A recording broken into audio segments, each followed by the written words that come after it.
study, live, explore. I still recommend you guys to do that. Pero I'm not really sure if it's still worth it to do it here in Canada. Kaya expect nyo siguro in the coming months, in the coming weeks, baka makita mo, nagagawa na ako ng Spain or nandun ako sa Korea, di ba? Nag-vlog doon. Kasi gusto ko din i-explore yung ibang bansa. Kasi bago ko naman napili ito si Canada, actually, ang first choice ko naman talaga, Australia. Second na lang talaga to si Canada. Pinili ko tong bansang to kasi dito talaga swak yung budget ko and then okay din naman yung environment, parang suitable siya sa akin.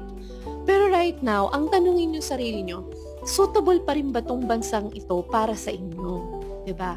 Kaya siguro, magkikreate din tayo ng ibang videos about ibang bansa para din ma-check nyo kung meron bang mas magandang bansa na mas okay kay Canada.